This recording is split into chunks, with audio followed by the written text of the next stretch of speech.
You are Locked On Boston College, your daily podcast on the Boston College Eagles, part of the Locked On Podcast Network, your team every day.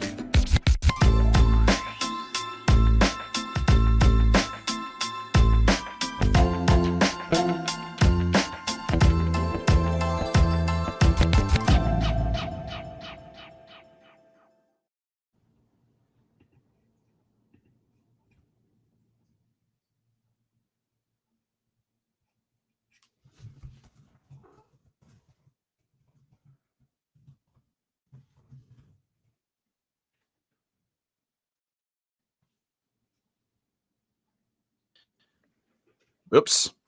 This is Locked On Boston College. AJ Black. We're going to start this off again. On today's show, we're going to get into BC grabbing a transfer, Alex Washington, earlier on in the portal. And we're going to look at what he brings to Boston College. We hope to have him on our show, but it's not all good news, as BC also lost a transfer as Josh DeBerry has entered the portal. We'll look at what he brings to BC. We'll talk about what that loss means to the Eagles and much more on today's show. You are Locked On Boston College, your daily podcast on the Boston College Eagles, part of the Locked On Podcast Network, your team every day.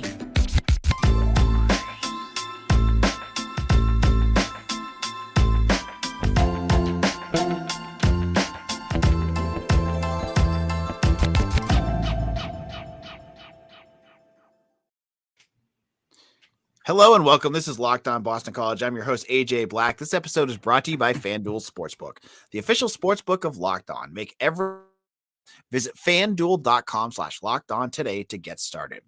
On today's show, we're hoping to be joined by Alex Washington soon. We're going to talk about a big-time transfer loss for BC, possibly the big one that they've had, as Josh DeBerry on Monday evening announced that he's entering the transfer portal. To get us kicked off, we're going to talk to Mitch Wolf. Mitch, how's it going? Doing well. I'm doing well. It's disappointing news to get, especially this late in the process, but we've got a lot to talk about. And, even though this is a loss, BC's done a decent job of going after defensive backs in the portal. So we'll get into it all. So when we're talking about DeBerry, we're looking at a multi-year starter, a guy that really solidified what BC could do in the slot. I want to first start off by saying the timing is just really weird. Oh, and we're going to get into our guest right now because Alex Washington is joining us. Joining us now is BC's newest defensive back, Alex Washington. Alex, how you doing? I'm doing good. How are you? Great. You're joining us with Mitch. Mitch, you want to get started? Hey, Alex, good to finally talk to you in person. Well, virtually in person, whatever. Yeah, good to meet you as well. All right, so I'll jump on. So, Alex, what made you decide with Boston College? I know you had a lot of different offers from various Power 5 programs coming out of Harvard. What was it about BC that stood out to you? Honestly, the home field at BC. It was my first and only visit, and Coach Hafley and all of the coaching staff made me feel at home from day one. And they really showed me the most love. I mean, they were recruiting me as soon as I hopped in the portal. I mean, within like 30 minutes of an hour. They were on me. They had a plan for me, and they had a need for me. Most importantly, I have 1 year of eligibility left, and I want to make the most of it. So I wanted to come into a place where I'm needed and where I'm wanted, and that place was BC. So I kind of want to follow up with that. So what is something that you are looking to improve in your game with BC? Because obviously, Jeff Hafley's had a lot of experience with working with NFL defensive backs. And so what is something that you're looking forward to improving while you're at BC? First of all, my technique. I feel like Coach Hafley and Coach Azar and all the coaches have so much knowledge that can help me become a better player and can help me go to the next level. So I just really want to come in and be a sponge, improve my technique, improve, my football knowledge, and then get the exposure. I mean, BC is, of course, in the ACC, as we all know, and playing big-time competition, playing the ACC will only help me get more exposure and really prepare me to be on draft boards, this time next year. Can you talk about playing for Harvard? Obviously, that's a top-notch education you're getting there, and they obviously have a great football program. I have to say, my grandmother loves Harvard football. It's like one of her big things. Like, what are some of the things that you playing from Harvard? What did you learn about yourself at that school?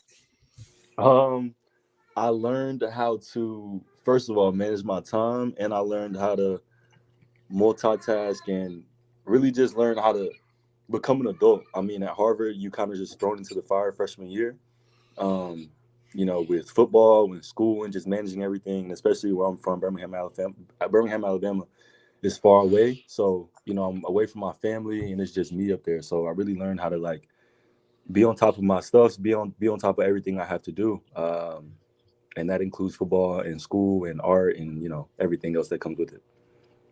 Yeah, so I wanted to kind of ask you about that. So I noticed that you're a major in sociology and your secondary or minor is in art, visual, and film studies. And I think this was on the Harvard website, and they mentioned this quote, which says, "This includes being a visual artist where he visualizes current social phenomena through the lenses of various artistic mediums."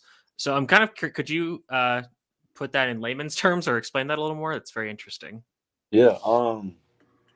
Basically, it's just my the way I see life, honestly. Like, my art is basically like a direct reflection of my life experiences. And, the secondary that I got at Harvard, I couldn't even complete because I graduated early in 3.5 years. So I wasn't able to complete it, but I took lots of art courses. And, they basically just helped me become a better artist, whether that's technique wise or artistic vision. It was honestly like really comprehensive, and I loved everybody in the department. But basically, in layman terms, it's just like, studying the arts, art history, skills wise, and everything that really comes with that, I guess. So what mediums do you primarily work in? Acrylic, chalky pastel, and I do digital sometimes. Okay, cool. And so now that you're at BC, are you going to be majoring in art history or continuing with sociology, or what's your academic plan? I'm actually at the Carroll School of Management, and I'm getting my part-time MBA. Oh, nice. Very nice. All right, so I have a question for you. So you played basketball before. Did you get college interest out of high school for that? And what kind of player were you? And any interest in helping BC basketball out? So I'll first go into what type of player I was. I was kind of like a Pat Bev. Great on defense, could shoot it okay, and had a good handle, but was a leader on the team and was really just like a good locker room guy. That's what I would say. I'm a defensive guy. I've always loved defense as a kid, and that was kind of my player archetype, I guess. And as far as looks wise, I played on the circuit. One of my best friends growing up was Trendon Watford. He plays for the Trailblazers now, and I grew up playing with him in high school and AAU. So I went all around the country playing, and my senior year, or going into my senior year, I was getting looked at by Yale and Brown, but, no offers, and I had some D3 schools to offer me.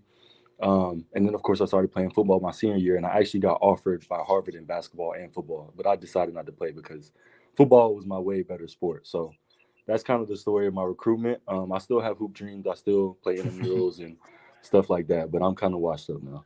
So we see usually it's a lot of like tight ends that we see, that basketball backgrounds, and that makes sense. But I'm curious as to how, I mean, it kind of does make sense. You say you like playing defense, but I'm curious as to like what specifically about your basketball background makes you a better cornerback. The quick twitch movements in basketball. I mean, guarding somebody, full court, trying to stay in front of them, that directly translates to being at the line and trying to stop a receiver from getting around you. I would say that, number one. And then number two is like ball skills, rebounding, tracking the ball, being able to dribble and locate the ball or on a loose ball. All that translates to finding the ball in the air when a quarterback throws it. So those are the two main things I think translates. All right, Alex, we're going to have a few more questions for you in just a moment, but we just have to get to one of our sponsors. FanDuel, the playoffs are here. We're really excited about our new sports betting partner for Locked On because they're the number one sports book in America, FanDuel. And if you're new to FanDuel, that's even better. They have so many great features that make betting on sports fun and easy. New customers join today and get started with $150 in free bets guaranteed when you place your first $5 bet. Just sign up at FanDuel.com/lockedon. FanDuel has all your favorite bets from the money line to point spreads to player props. Plus, you can even combine your bets for a chance to get a greater payout with same game parlays. And obviously with the AFC Championship and NFC Championship coming up this week, you might want to check them out on FanDuel, see the latest odds over there. So it's all on the app that's safe, secure, and super easy to use. So football fans, don't miss out. Place your first $5 bet to get $150 in free bets, win or lose, at FanDuel.com/lockedon. Make every moment more with FanDuel, official sportsbook partner of the NFL. All right, we're here with Alex Washington, transfer defensive back out of Harvard, who's going to be playing for Boston College in 2023. And we've been learning about his history, his time at Harvard, and some of, his other sports he's played. Mitch, you want to continue? Yeah. So kind of continuing the conversation you were having about your basketball background. So, and you said you came to football your senior of high school. So were you just like a football fan before that, or was it just kind of an interest and then you just like picked it up kind of out of the blue? So I played in Little League. So I played when I was like, Pee-wee, like 3rd, 4th grade. And I actually had to stop because I got migraines and my mom was like, you're done with this. Mm-hmm. So me and my dad kind of picked up basketball and I never looked back. But then throughout my high school career, people would always say like, man, you would be a football player, or just random encounters with people. They'll be like, oh, what football team do you play for? And that kind of just compounded on each other. And then when I wasn't getting the looks that I wanted in basketball, I was like, why not try football? My high school coaches were always hounding me in the hallway when they saw me or in class, like, trying to get me to come out. And, the July before my senior year, I was like, I had a meeting with my coach and he kind of laid out a plan for me and was like, look, we're going to put you in that corner and you're just going to have to stop, one guy from catching the ball. And I was like, oh, I can do that. That's easy. Yeah. So that kind of was it. And that was the journey. So then what players do you study or model your game after, given that you kind of started playing football again, but it was later in your career? Yeah. So my senior year, I fell in love with that Ohio State team. I watched Denzel Ward a lot, still one of my favorite corners. Mm-hmm. And of course, Jalen Ramsey, Sauce Gardner, but I think Denzel Ward is one guy that I really look up to and try to model my game after. I like that answer. And so do you have any, like, I know you're from Alabama, so there isn't really a pro team down there, but did you have any like favorite teams when you were growing up? Yeah, so my dad graduated from Auburn, so I grew up a War Eagle fan. Always went down to the Plains whenever I could to watch the games. But as far as like NFL, there's no NFL team in Bama, so I really didn't grow up having a team in the league. Okay. Right. So you've played for a while, and I want to know, like, we talk about your skills, but who's the toughest matchup that you ever faced? It could be high school or college. I know you played against Andre Iasovis from Princeton. It was Jalen Coker from Holy Cross. Who was the toughest player you've ever lined up against? By far, George Pickens. He played at Hoover. And I also grew up, like I mentioned, I played Pee-wee football. He was on my same Pee-wee team. He used to spend out of my house all the time. And then I stopped playing. I came back to it, and he was at Hoover. I was at Mount Brook, and we were rivals. And I think it was like maybe the 5th game of the season. And, I was guarding him. I had the task of guarding him all game. I did a, decent job. He had no touchdowns. I think he had like a couple catches. And I got 3 offers after that game. So I thought I was hot shit. I thought I was the man. And then we faced him the second round of playoffs that same year, my senior year. And he had 3 touchdowns. So that was definitely the hardest matchup. And that's my guy. He's doing great in the league. It's great to see him doing well. Our parents are still cool, but he's just, a physical specimen. What can he do? He can run, he can catch, he can block. You see the shit he was doing with the DBs and pushing them down. So yeah, I'm a Steelers fan, so I can't believe I didn't figure that out, that you guys were from kind of the same area. But yeah, that's a great answer for that question. Yeah. So I'm going to talk a little bit more about kind of your game specific. So when you were at Harvard, they had you in a lot of press alignments while playing boundary corner. So was that something that you did in high school, or did they have you travel more to cover the team's best receiver, or what's the deal there? In high school, I kind of just traveled to cover the best receiver. And press was more comfortable for me coming from basketball because it's kind of like a defensive slide or staying in front of them. So that's what I felt the most comfortable in. And then it kind of just transitioned to Harvard. I'm kind of a bigger corner. So the boundary is where I felt most comfortable. And then pressing, I did that in high school. And I got a little bit more technique at Harvard to help me with that. So that's kind of where I felt the best. And that's where I could help the team the best. So that's what I did. And then the other thing I found interesting was Harvard blitzed you off the edge a lot, which is kind of rare for outside corners. So I'm curious as to what goes into perfecting the corner blitz. A lot, schematically wise, because if a corner blitz, you're leaving a void, the number one receiver is not being guarded. But the coaches did a great job of disguising it and picking when to do it. But as far as me, I think it's just a mentality thing. Running in there with your head cut off, having your eyes in the right place, and making sure you're hitting your target. But honestly, it comes down to mentality. Like, I love the corner blitz. I was happy as hell whenever the safety or the coach called the corner blitz. And yeah, I actually missed that. Well, I know BC usually does a lot of that from the slot, but I'm sure they'd love to have you do that some as well. So, Alex, last question from my end. You mentioned that Hafley talked about his vision for what he wants from you, and what he sees you doing at BC. What can you kind of describe what that vision would be? Yeah. First of all, coming in and helping the team, as best as possible.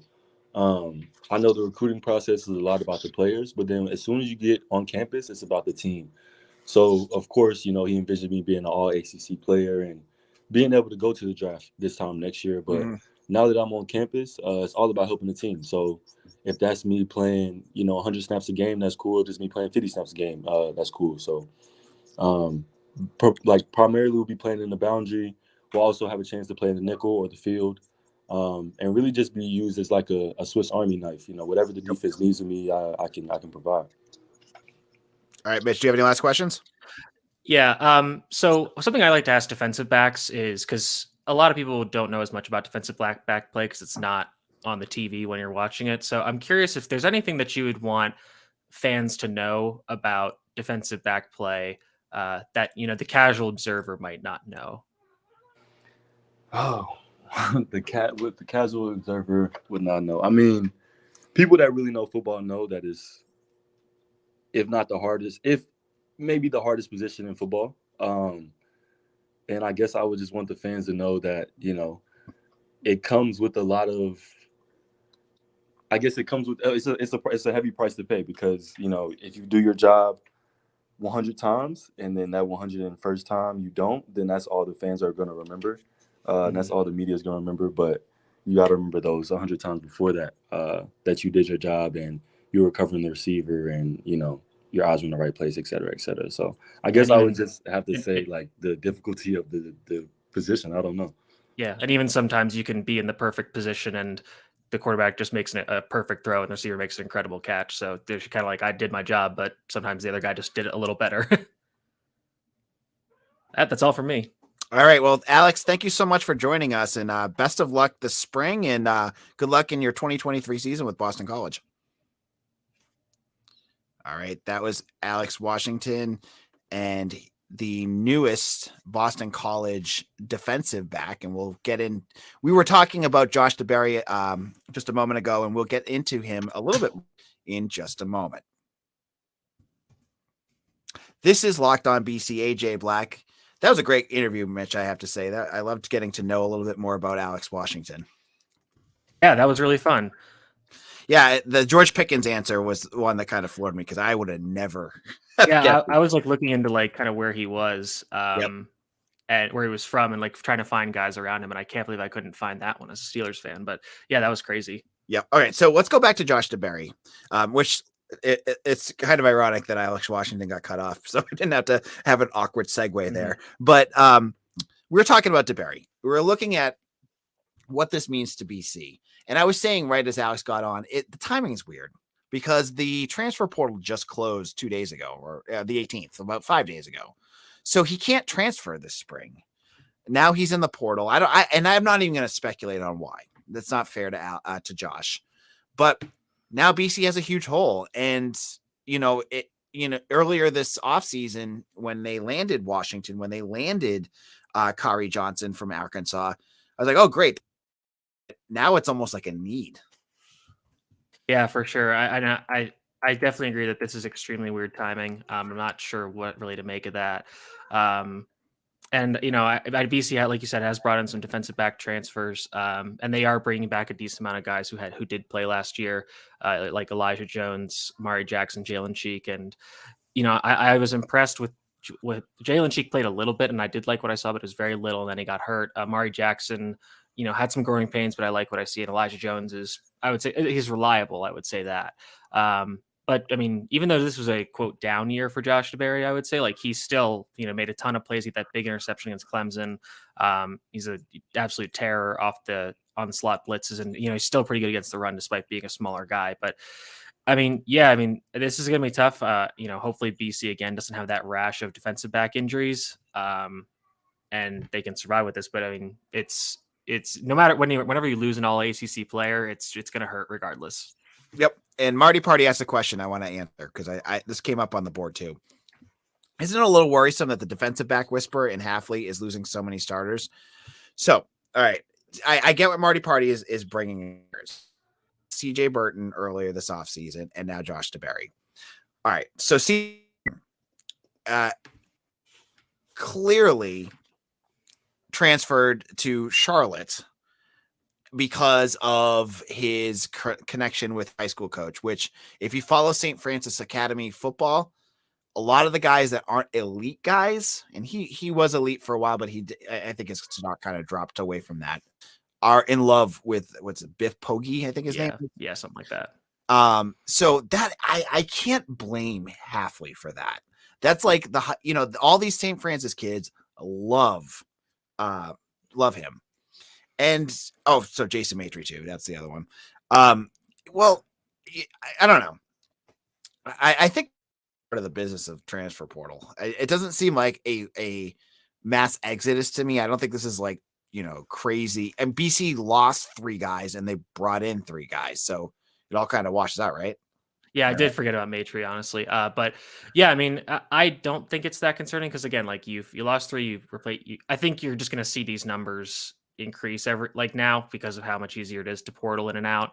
And I think you're seeing these older guys. I think this DeBerry situation is weird, and we're going to have to wait to get more information about it. But the 2 guys that did. You see it. I guess they're all kind of different, which isn't just kind of hard to pick the through line besides being defensive backs. But again, I think you're still seeing Hafley be able to bring in guys, and he's still got Elijah Jones, who again he could have been another portal guy. Amari Jackson, I think, is going to be a really good player. So it's not too concerning for me because I think you could kind of tie some extenuating circumstances that are different for each player. But no, it's not. It's not super concerning to me, especially because I think. Again, like we said, this DeBerry is a kind of a wild card in that it came so late in the process. So I think I don't know exactly what, but there's something else that's out of the norm that is the reason behind this. And I think it's important to note too, that the first transfer portal window closed. They're going to have spring practice, spring game. And then I am going to predict that there's going to be it's going to be a second wave of this where players and it's not just BC, everywhere across the country, just like this last wave was, that are going to enter the transfer portal when they exit spring ball and go, oh, my role on this team isn't what I thought. So that goes 2 ways for BC, right? They're going to probably lose a few more players, but it also gives them a chance that if they look at the defensive backs and go, oh, you know what? We still need more depth here. This isn't where Azar doesn't see the depth that he needs. You go out and get another guy. You can do that. And I think that's, honestly, not a bad thing right now. Like if they have to go out, if they can evaluate, it's like an evaluation period for them where they can get another transfer if they need it. Yeah. Like I'm not trying to be, Pollyanna or overly optimistic about this. Like I would say like my ears are kind of perked up to be like, okay, like this is something to monitor, but I'm not ready to, freak out just yet. Like you said, you're going to have that second transfer portal window. And if multiple guys leave and they don't replace them, then that's a big problem. But, maybe they lose one more guy and then they bring another guy in and it kind of comes out in the wash. So I'm not panicking yet, but I think it is definitely something to monitor. And, again, just losing a guy like DeBerry in terms of just on-field play that's not good. It's hard to replace a guy like that. And just a personal story. I joked, and if you've been a listener of this podcast for years, you know what this joke is, that every year I miss on a guy. And actually, I don't think I missed on anyone in 2022 because there just wasn't anyone that really stood out. But Pat Garwo and Josh DeBerry are on my list. Josh DeBerry, I totally whiffed on like him and like some depth chart previews I made. And family wasn't very happy with me about that. And I owned that because he had a great 2021 season. But 2020 and 2021. yeah. And the one thing that I look at that BC, the loss of DeBerry and Maitre brings about is the loss of physicality. I think they're probably two of the most physical defensive backs that they had. Yeah, absolutely. And even better considering how they were the smaller ones. Like, you think about a guy like Jaden Woodby who, might have to switch to linebacker. So you would think that he would be the guy bringing the hit, but no, it was pretty much it was definitely a lot of the times Maitre and DeBerry some of the times as well. So yeah, that's what we're going to wrap things off. It was a funky, format today because we had our interview, but we got through it. We had like a little talk about DeBerry. We talked to Alice Washington, which was great. I hope you guys enjoyed that. We're hoping to have more transfers and other players on. If you liked our interview, we did some last year. You can hear Christian Mahogany. We had a guest reporter, Jack Coleman, interview Zay Flowers. I've talked to Otto Hess. Who else do we have on? Did I talk to anyone else with you? I think not with me. I think you did. I did Edwin Kalengi. Okay. I've talked to Otto Hess. They're all those interviews I think on YouTube. So if you're not subscribed to YouTube right now, this is the time to do it. Go to youtube.com, find Locked On BC, hit that subscribe button, go through our archives, get all our new our newest posts and articles, and you'll get all of that there. We are up to almost 720 followers, subscribers, and we want you to be there too. BC, their official channel is like 5,000, and we're never going to get that, but we're the second highest BC related YouTube channel, and we want to continue to build that. So thank you all so much. Mitch, where can people find your work? You can find me at Mitchell T. Wolfe, WOLFE on Twitter, and then obviously the work on Eagle Insider. All right. Yes. So thank you so much, Mitch. This is AJ. We'll be back again tomorrow. We're going to preview a huge trap game for BC basketball where they're going to play Louisville, a 2-17 team. I'll talk about that game and why I'm nervous about it. And we'll look at more transfer portal news and everything in between. This is AJ Black. Follow me on Twitter at AJ Black _BC. We'll see you all again soon. Take care.